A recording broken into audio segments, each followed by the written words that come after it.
내 대학 시절 이야기다. 그때 나는 철없이 나쁜 친구들과 어울리며 매일같이 술을 마셨다. 밤늦게까지 취해 비틀거리며 들어가는 게 일상이었고, 가끔은 즉흥적으로 민박집을 잡아 술자리를 이어가곤 했다. 그날도 그랬다. 친구 2명, 그리고 그중 1명의 여자친구까지 넷이 모여 강촌 근처 민박집을 잡았다.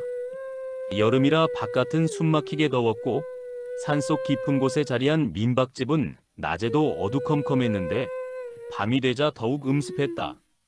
벌레 소리와 바람 소리 외에는 아무것도 들리지 않았다. 밤 공기가 끈적하게 피부에 달라붙고 방 안의 공기는 답답할 만큼 무거웠다. 술잔이 몇 번 오가고 나니 문득 이런 말이 튀어나왔다. 우리 무서운 이야기나 할까? 나는 가볍게 꺼낸 말이었지만 분위기는 이상하게 가라앉았다. 한 친구가 곧바로 얼굴을 찡그리며 손사래를 쳤다. 야, 지금 애도 아니고 뭐 하는 거냐? 이런 산골 민박에서 그런 얘기하다간 괜히 찝찝하다고. 하지만 술에 취한 나는 그 말을 대수롭지 않게 넘겼다. 옆에 있던 다른 친구도 피식 웃으며 내 편을 들었다. 그러자 조용히 술잔을 만지작거리던 친구의 여자친구가 불안한 눈빛으로 입을 열었다. 저 사실 이런 얘기하면 좀 그런데요. 제가 평소에 가위를 자주 눌려요. 순간 방 안의 공기가 멎은 듯했다. 그녀는 입술을 달싹이다 말다를 반복했다. 마치 말할까 말지 망설이는 듯 보였다. 하지만 이내 결심한 듯 낮게 이야기를 이어갔다. 옛날에는 거의 매일 눌렸어요. 그냥 밤에 잘 때는 기본이고 심지어 낮잠 잘 때도요. 가위에 눌리면 몸이 안 움직이는 건 당연한데 그때마다 귀에 남자 목소리가 들려요. 우리는 술 기운에 호기심이 더해져 점점 그녀의 이야기에 빨려들었다. 뭐라고 하는데? 그녀는 잠시 머뭇거리다 이를 악물듯 굳은 표정으로 말했다. 잔다 키키. 또 잠들었네 키키. 그런 소리가 계속 들려요. 제가 알아듣지 못하는 낮은 중얼거림도 있고 가끔은 갓난아기 울음소리도 들리고요. 눈을 뜨면 천장만 보이고 몸은 꼼짝도 못하고 그 목소리만 끝없이 들려요. 그녀의 목소리는 떨렸지만 눈빛만큼은 진지했다. 우리는 장난삼아 꺼낸 무서운 이야기에서 벗어나 진짜 괴담을 듣는 기분이 들었다. 그녀는 몇 달 동안 그런 경험에 시달리다 결국 부모님께 털어놓았다고 했다. 부모님은 곧장 부적을 구해와 그녀에게 건네주며 말했다. 잘 들어라. 혹시라도 또 가위에 눌리면 이 부적을 반드시 베개 밑에 넣어야 한다. 손에서 놓치면 안 된다. 그날 이후 그녀는 매일 부적을 손에 꼭 쥐고 잠들었다. 그러던 어느 날 밤 어김없이 가위가 시작되었다. 몸은 돌덩이처럼 굳고 귀에 들려오는 익숙한 남자의 목소리. 또 자네? 킥킥 잘 잔다 키키. 그녀는 온 힘을 다해 손가락에 힘을 주었다.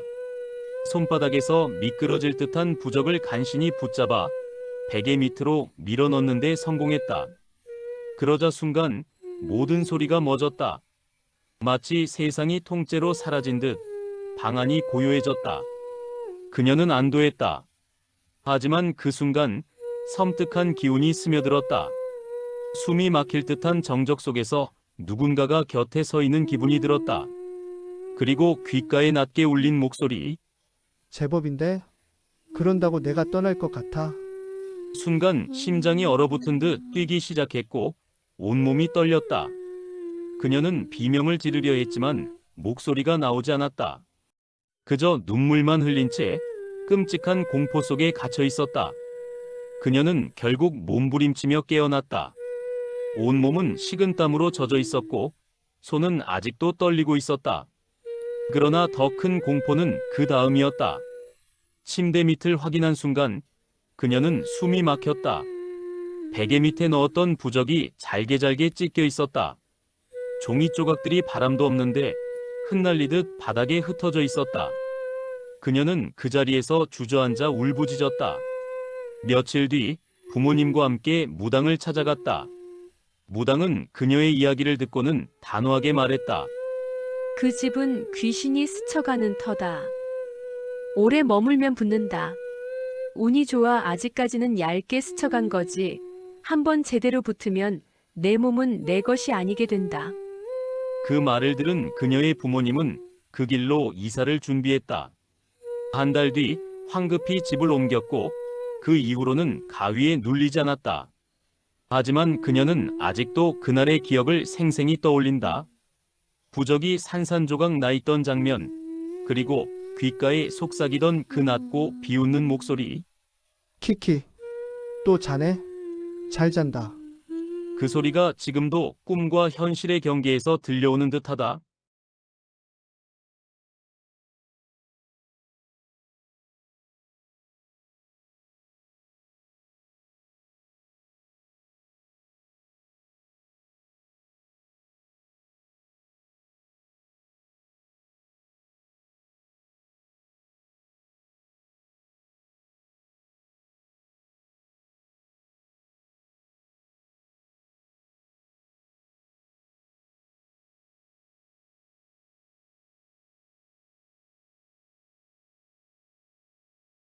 모처럼의 휴일이었다.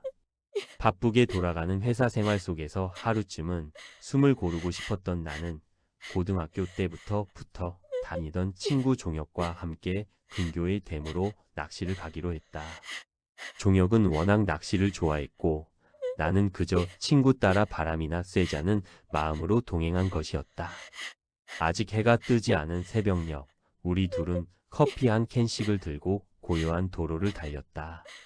이른 아침의 공기는 서늘했고 창문을 살짝 내리자 축축한 풀 냄새와 함께 흙 냄새가 코끝을 스쳤다. 인적이 드문 길이라 그런지 차장 밖은 유난히 고요했고 오히려 그 정적이 묘한 긴장감을 불러일으켰다. 오늘은 진짜 큰 놈 한 마리 잡아야지. 종혁이 신나게 말하며 웃었지만 나는 피곤한 얼굴로 무심히 대꾸했다. 그러나 종혁의 그런 기분 좋은 기대감은 나까지 들뜨게 만들었다. 댐에 도착했을 때 세상은 아직 어둠 속에 잠겨 있었다. 가로등 불빛마저 희미했고 수면 위로는 옅은 안개가 자욱하게 깔려 있었다. 잔잔한 물결이 기묘하게 흔들리며 마치 우리를 환영하는 듯 수면이 부드럽게 반짝였다. 사람들에게 많이 알려지지 않은 장소라 그런지 주변은 고요하기만 했다. 새소리조차 들리지 않아 오히려 너무 적막했다. 우리는 장비를 챙기고 낚싯대를 들이웠다. 처음엔 잡히지 않아도 상관없다는 마음이었는데 시간이 흐를수록 미끼를 던지고 기다리는 그 순간들이 점점 답답하게 느껴졌다. 수면에 번지는 물결, 낚싯줄이 바람에 스칠 때마다 나는 괜히 주위를 두리번거렸다. 몇 시간이 지나도록 입질 한 번 없자 종혁과 나는 잡담으로 지루함을 달랬다. 그때였다. 고요한 물 위에 놓인 우리의 낚싯대 끝이 부르르 떨리며 달아놓은 작은 종이 맑게 울렸다. 종혁과 나는 동시에 눈을 마주쳤다. 기다리던 순간이었다. 왔다. 종혁이 소리쳤고 나는 서둘러 낚싯대를 잡았다. 묵직한 무게가 손끝으로 전해졌다. 확실히 뭔가 걸린 것이었다. 그러나 이상하게도 끌어올리기가 쉽지 않았다. 물속에서 버둥대는 힘이 느껴지지도 않았고 그렇다고 가볍게 올라오는 것도 아니었다. 종혁이 다급히 달려와 함께 낚싯대를 당겼다. 둘이서 온 힘을 다해 끌어올리자 마침내 수면 위로 무언가가 떠올랐다. 그러나 그것은 우리가 기대하던 물고기가 아니었다. 달빛에 젖은 물 위로 모습을 드러낸 것은 시커멓게 뒤엉킨 머리카락 뭉치였다. 적어도 30cm는 좋게 되어 보이는 머리카락은 젖은 채로 축 늘어져 낚싯 바늘에 지독하게 감겨 있었다. 순간 머리카락 틈에서 하얀 무언가가 스치듯 비쳤다. 두피 조각처럼 보였지만 너무도 순식간에 물방울에 가려져 정확히 확인할 수는 없었다. 나는 본능적으로 소리를 질렀다. 종혁 역시 얼굴이 창백해졌다. 우리는 낚싯대를 내던지고 한참을 멍하니 서 있었다. 심장이 귀 옆에서 쿵쿵 울릴 만큼 요동쳤다. 정신을 가다듬은 뒤 나는 떨리는 손으로 낚싯대를 주워 들었다. 그러나 다시는 손에 쥐고 싶지 않아 곧장 줄을 잘라버렸다. 아직 새벽이라 낚시하기엔 시간이 충분했지만 더 이상은 이곳에 있고 싶지 않았다. 두려움과 불쾌감이 온몸을 뒤덮어 있었다. 결국 우리는 대화도 없이 짐을 챙겨 서둘러 그곳을 떠났다. 차를 몰고 돌아오는 길. 댐에서 멀어질수록 조금은 안도했지만 곧 다른 불안이 엄습해왔다. 운전대를 잡은 내 옆에서 종혁이 점점 이상해지고 있었던 것이다. 평소라면 떠들썩하게 농담을 쏟아내야 할 녀석이 아무 말도 하지 않고 창밖만 멍하니 바라보고 있었다. 얼굴은 핏기 없이 창백했고 입술은 바짝 말라 있었다. 나는 조심스럽게 물었다. 야, 어디 아파? 괜찮아? 그냥 잊어버리자. 별일 아니잖아. 그러자 종혁은 초점 없는 눈으로 창밖을 보며 중얼거렸다. 아니 그게 아니라 저기 길가에 여자가 서 있어. 그의 목소리는 너무도 건조하고 낮았다. 순간 등골이 서늘해졌다. 새벽길에 웬 여자가 홀로 서 있다는 말 자체가 기묘했다. 나는 애써 무시하려고 웃으며 말했다. 에이 무슨 소리야. 이런 데서 여자가 있을 리가 있냐. 그러나 종혁은 고개를 저으며 떨리는 손가락으로 앞을 가리켰다. 나도 시선을 옮겨 그가 말한 쪽을 보았다. 희미한 가로등 불빛 아래 정말로 한 여자가 서 있었다. 흐릿한 형체였지만 길 위에 고개를 숙인 채 움직이지 않고 있었다. 그 여자야 종혁이 속삭였다. 아까부터 계속 서 있었어. 가도 똑같은 자리에 있어. 저 여자가 계속 우리를 보고 있는 거야. 나는 온몸에 소름이 돋았다. 차는 분명 앞으로 나아가고 있었는데 몇 분을 달려도 도로 옆에는 여전히 그 여자가 같은 자세로 서 있었다. 흰 옷처럼 보이는 것이 바람에 스치듯 흔들렸고 고개는 끝내 들어 올려지지 않았다. 우리는 집에 도착할 때까지 단 한마디도 하지 않았다. 그저 속으로만 기도했다. 부디 아무 일 없이 목적지에 닿기를. 동이 트고 나서야 겨우 집 앞에 도착했다. 우리는 한시라도 빨리 짐을 정리하고 들어가고 싶었다. 급히 아이스박스를 열어 남은 미끼와 음료를 꺼내려는 순간 우리의 숨이 멎었다. 아이스박스 안에는 우리가 버렸던 그 머리카락 뭉치가 아니 그보다 훨씬 많은 머리카락 덩어리들이 가득 차 있었다. 축축히 젖은 머리카락은 마치 살아있는 것처럼 얽히고 설켜 꿈틀거리는 듯했다. 그 사이로 흑빛 두피 조각 같은 것들이 드러났고 오래된 핏자국처럼 검붉은 흔적도 보였다. 종혁이 짧은 비명을 지르며 뒤로 넘어졌다. 나는 숨조차 쉬지 못한 채 그대로 얼어붙은 듯 서 있었다. 머리카락 사이에서 분명히 무언가의 눈동자가 나를 똑바로 올려다보고 있었다. 그날 이후 우리는 다시는 낚시를 가지 않았다. 그리고 그날 본 여자가 누구였는지 또 머리카락 뭉치가 어떻게 우리 아이스박스 안으로 들어온 것인지는 끝내 알 수 없었다. 그러나 한 가지는 확실하다.